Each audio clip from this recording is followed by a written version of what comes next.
चाहे वो पॉलिसी को लेकर हो, चाहे वो इंपोर्ट को लेकर हो, या फिर जो बात बार बार हो रही है कि किसानों को ऑयल सीड का अच्छा प्राइस नहीं मिल पा रहा, उसके लिए क्या मैकेनिज्म होना चाहिए, क्या वो मैकेनिज्म आ जाएंगे, क्या मील का डिस्पोजल वाला प्रॉब्लम सॉल्व हो जाएगा। इन तमाम मुद्दों पर हम बात करेंगे और बातचीत करने के लिए हमारे साथ इंडस्ट्री के 3 दिग्गज जुड़ रहे हैं। हमारे साथ हैं सुधाकर देसाई साहब, जो कि प्रेसिडेंट हैं Indian vegetable oil producers association के। हमारे साथ हैं संदीप बाजोरिया साहब, जो कि सीईओ हैं सनविन ग्रुप के, और साथ ही हमारे साथ हैं संदीप भान साहब, जो कि सीईओ हैं एचडी गुथरी इंटरनेशनल ट्रेडिंग के। मलेशिया की बहुत बड़ी कंपनी है, हालांकि भान साहब इस वक्त इंडिया में हैं। तो आप तीनों का बहुत बहुत स्वागत है आज की इस खास चर्चा में। और मेरा सबसे पहला सवाल देसाई जी आपसे होगा कि आप जरा हमें ये बताइए कि 2025 का साल एडिबल ऑयल इंडस्ट्री के लिए कैसा रहा है? Okay, to start with, Merry Christmas and Happy New Year. Advance Happy New Year to all the viewers and to you also. Incidentally, you are the odd man out. हम लोग सारे नाम S से चालू हो जाता है, आप M से चालू होता सही कहा sir. Okay. So it is a very interesting year.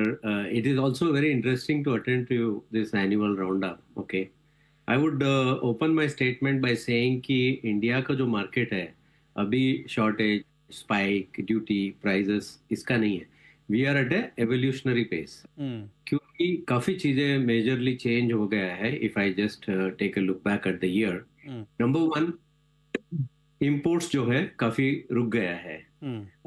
जैसे कि अगर आपको बता दे कि पिछले साल हम अक्टूबर टू सितंबर गिनते हैं, तो अभी सितंबर 25 में जो 12 महीना जो खत्म हुआ है उसमें 16.8 लाख टन का जो इंपोर्ट है, मेरे ख्याल से ये जाके करीब 16.5 16.3 रहेगा।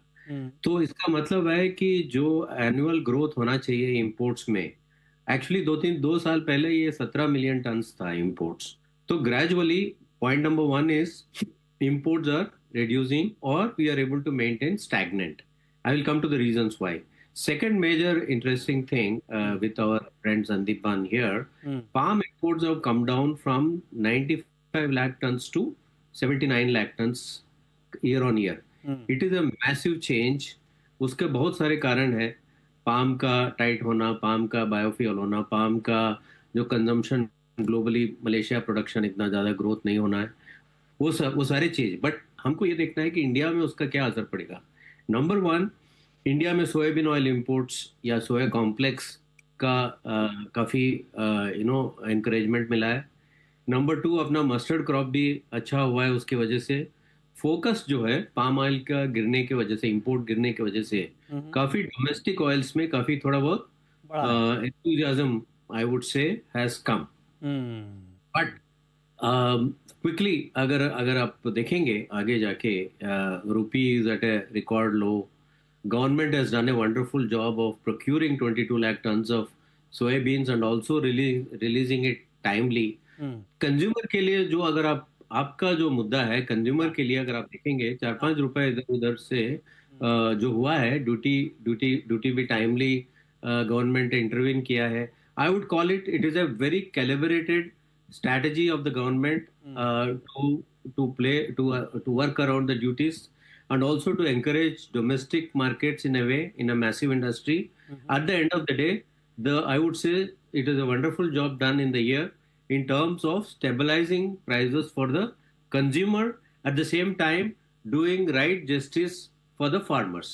ये साल हमारा बहुत ही इंटरेस्टिंग रहा है। ओके, तो आप कह रहे हैं कि ये साल काफ़ी इंटरेस्टिंग रहा। आपने पाम का जिक्र किया कि पाम ऑयल के इंपोर्ट में बड़ी गिरावट आई, तो उससे ये हुआ कि डोमेस्टिक ऑयल पे फोकस बढ़ा। अब पाम को संदीप भान जी बहुत क्लोजली ट्रैक करते हैं और हमें जानकारी मिल रही है कि मलेशिया में काफ़ी अच्छा प्रोडक्शन हुआ है। 3 मिलियन टन के आसपास जो ईयर एंड तक का स्टॉक है वो हो सकता है मलेशिया में। इसको हम किस तरह से देखें भान साहब? क्या आपको लगता है कि जो बात देसाई जी कह रहे हैं, ये ट्रेंड हम आगे भी कंटिन्यू देखेंगे नए साल में, कि पाम का इंपोर्ट इंडिया में थोड़ा और कम होगा? देखिए मृत्युंजय जी, उसकी पॉसिबिलिटी पूरी है। पहले तो सबसे पहले शुरुआत के इस साल के 2025 के first half of the year में सप्लाई टाइटनेस थी, मार्केट में बुलिशनेस बहुत ज्यादा थी। सारे लोग ये कह रहे थे कि मलेशिया में 19.3 19.4 मिलियन टन का सालाना प्रोडक्शन आएगा, तो फर्स्ट हाफ में अच्छी बुलिशनेस थी।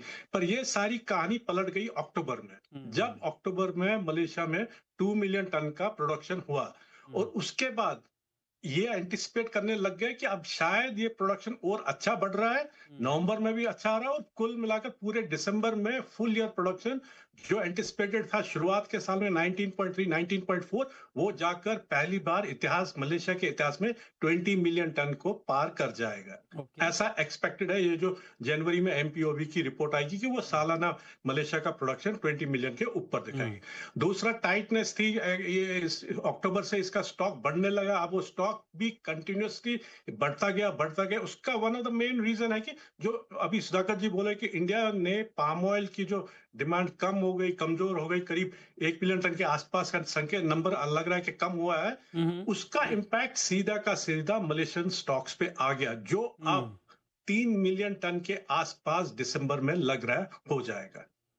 ओके, तो ये आपने डेटा के जरिए बताया कि क्या सिनारियो 2025 में था और 2026 में होने का इंडिकेशन मिल रहा है।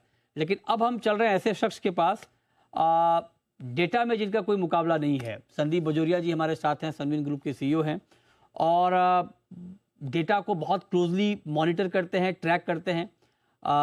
सनविन ग्रुप का डेटा रेगुलर जारी होता है इंपोर्ट को लेकर के, स्टॉक को लेकर के। तो आप बताइए संदीप सर कि आपको क्या लगता है, जो बात अभी हम कर रहे हैं कि 25 का साल कैसा रहा, तो अभी जैसे सुधाकर जी ने कहा, संदीप भान जी ने कहा, आपका टेक क्या है 2025 के साल को हम किस तरह से देखें? क्या एडिबल ऑयल इंडस्ट्री के लिए बढ़िया साल रहा हर मोर्चे पर, या आपको लगता है कि कहीं कहीं कुछ ऐसे पॉकेट्स थे जहां पर बहुत चैलेंजेस भी आप लोगों ने देखे हैं?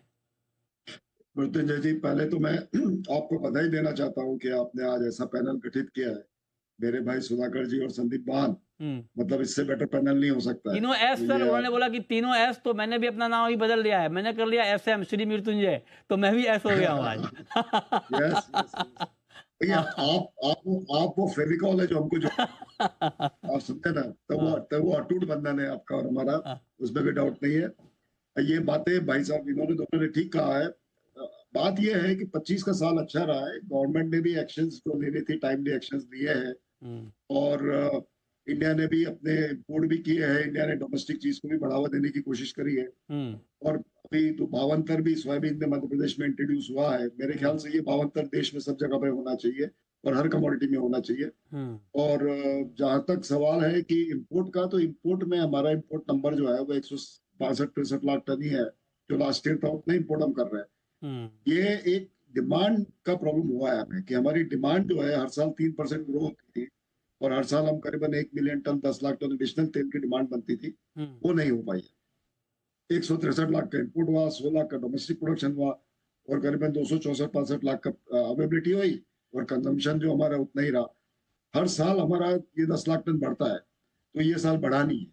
तो ये बहुत बड़ी बात है कि एडिबल ऑयल में कंजम्पशन क्यों नहीं बढ़ रहा है, कि लोगों ने अपना खाने का तरीका बदल दिया है, या हमारे पैक साइज को लेके कोई प्रॉब्लम हो गई है कि हम 930 की जगह पे 910 की जगह पे 850-800 ग्राम एसएसडब्ल्यू के पैक आ गए मार्केट पे, वो भी एक कारण हो सकता है। तो ये सब कारण जो है, कंजम्पशन कम बढ़ा नहीं है, वो एक बड़ी की बात है।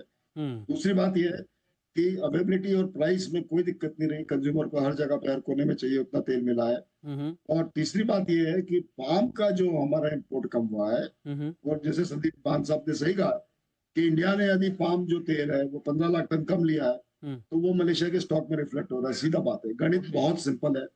इंडिया में पाम का कंजम्पशन यदि 90 लाख टन होता है, 90 लाख के ऊपर होता है, तो मलेशिया के स्टॉक सीमित रहेंगे। और इंडिया में पाम का कंजम्पशन नीचे आ जाता है, जैसे 78 लाख टन 75 लाख टन हुआ है, तो मलेशिया के स्टॉक बढ़ जाते हैं। ये गड़बड़ इस कारण से हुई कि मलेशिया में पाम वालों को पहले ओवर कॉन्फिडेंस हो गया, और ओवर कॉन्फिडेंस में उन्होंने सोचा कि पाम का तो इतना अवेलेबिलिटी कहाँ है, बायोडीजल में जाएगा, B45 B50 इंट्रोड्यूस होगा इंडोनेशिया में। अब वो सब बातें पोस्टपोन हो गई है।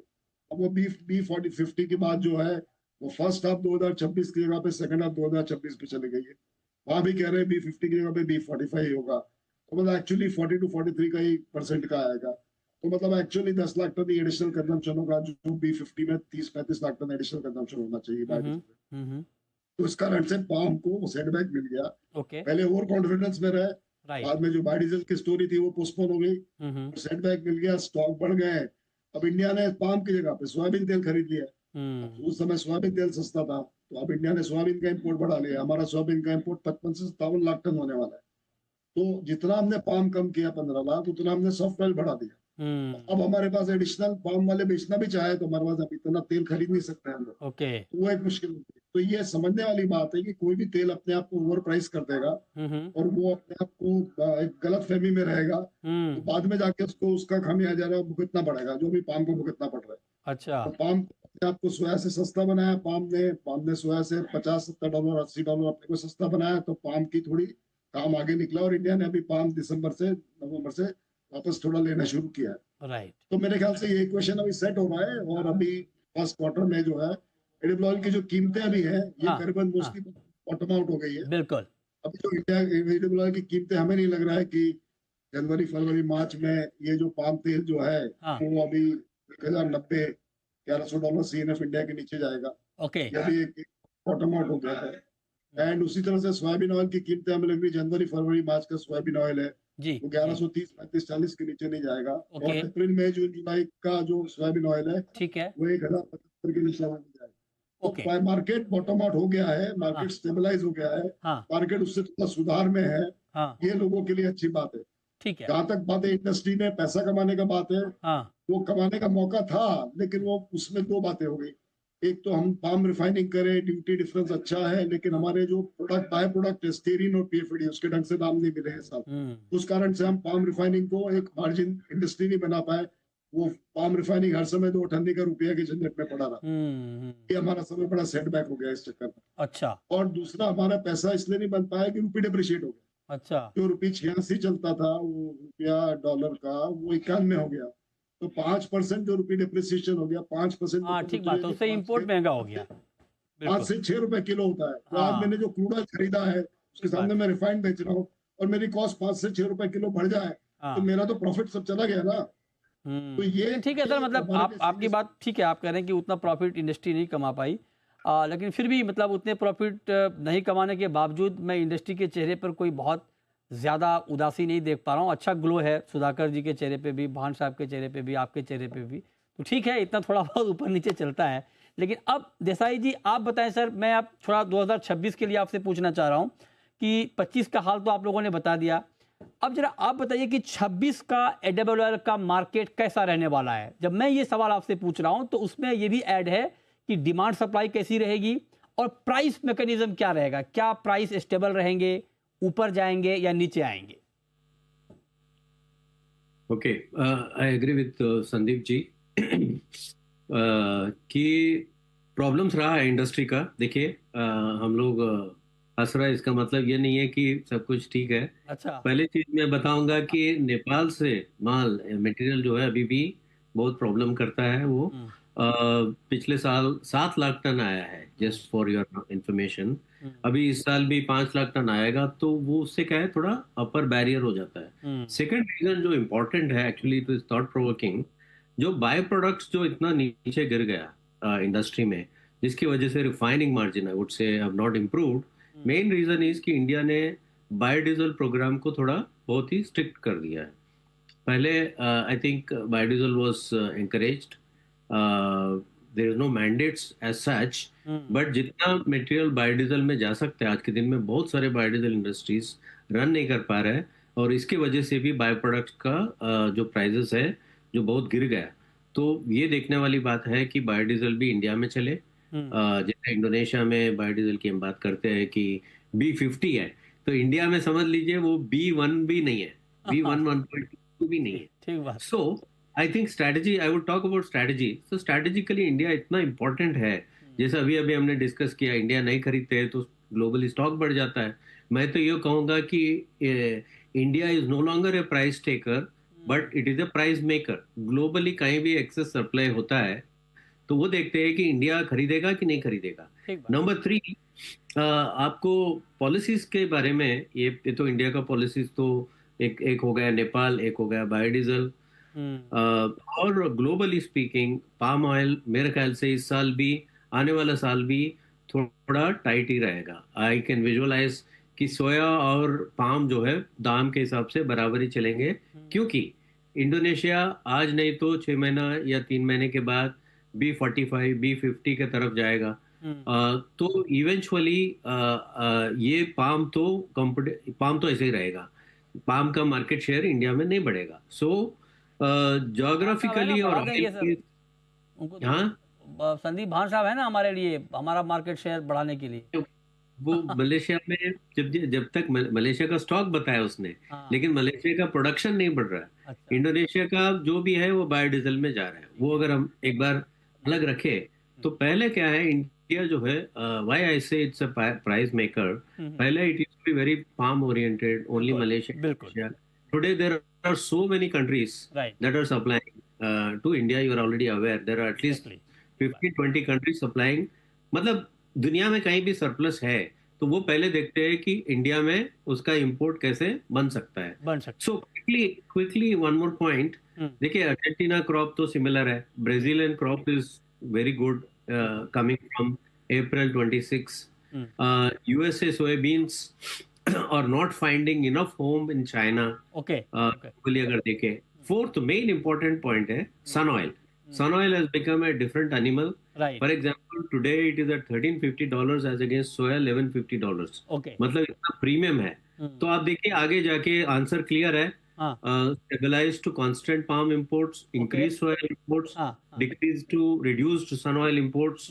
तो प्राइस वाइज मैं देखता हूँ एक मार्च बात। तक प्राइस रेंज BMD के हिसाब से अगर देखेंगे ओके। तो 400 400 4400 4350 ऐसा range में होना चाहिए। ठीक है। But next year palm will continue to be tight. Okay ठीक है, तो ये आपने ओवरऑल मार्केट का सिनेरियो बताया, लेकिन अब सवाल ये है कि क्या जो ऑयल सीड के फार्मर हैं उनको अच्छा प्राइस मिलेगा नए साल में? इस पर बात ब्रेक के बाद आप बने रहिए हमारे साथ।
ब्रेक के बाद भी आपका स्वागत है। अब क्विकली संदीप भांजी, आप बताएं सर, इन लोगों ने पाम को लेकर कहा कि टाइटनेस है मार्केट में, आप बताएं कि ऐसे सिचुएशन में नए साल में पाम प्राइस का रेंज हम क्या देखेंगे सर? देखिए सर, मैं सुधाकर जी से फुली एग्री करता हूं। एक चीज है कि अभी जितने भी पाम के जो बेयरिश फंडामेंटल्स थे, जैसे 3 million ton stocks, 20 million ton production और ये सब कुछ, ये ऑलरेडी डिस्काउंटेड हो गए, जिसके चलते ये प्राइसेस 4000 से भी नीचे चले गए थे, पर कुछ ही दिनों में वापस आज 4100 के लगभग टच करने लगा था। तो ये ऑल नेगेटिव फैक्टर्स है already been discounted in the price. अब 2026 में वोलेटिलिटी बढ़ेगी। पाम जितना सस्ता है, पाम सबसे नीचे है। किसी भी कोने में कुछ भी होता है तो सबसे पहले उसका इम्पैक्ट पाम पे आता है, पाम सबसे पहले बढ़ने लग जाता है। So next year will be a year of volatility. We will see quite a good volatility. It will be from palm's own fundamentals, palm की पॉलिसीज पे, और जियोग्राफिकली कहां से क्या न्यूज आती है, टैरिफ्स की न्यूज आती है, जियोपॉलिटिक्स, उसके चलते वोलेटिलिटी बढ़ेगी। 4000 टू 4400 लगता है कि फर्स्ट क्वार्टर में ये प्राइस रेंज चलनी चाहिए। आगे की 3 रेंजेस में बहुत अर्ली है कुछ स्पेकुलेट करना। ओके, तो ये रेंज रहेगा। और हालांकि ये डिस्कशन बहुत अच्छा था, हम तो और कंटिन्यू करना चाहते थे, लेकिन वक्त की पाबंदी है। खैर, इस पर हम पार्ट 2 करेंगे कभी डिटेल में बातचीत। बहुत शुक्रिया संदीप भांजी आपका, संदीप बजोरिया जी आपका, और सुधाकर जी आपका आज की इस खास चर्चा में हमारे साथ जुड़ने के लिए। थोड़ा सा ब्रेक के बाद भी खबरें जारी हैं।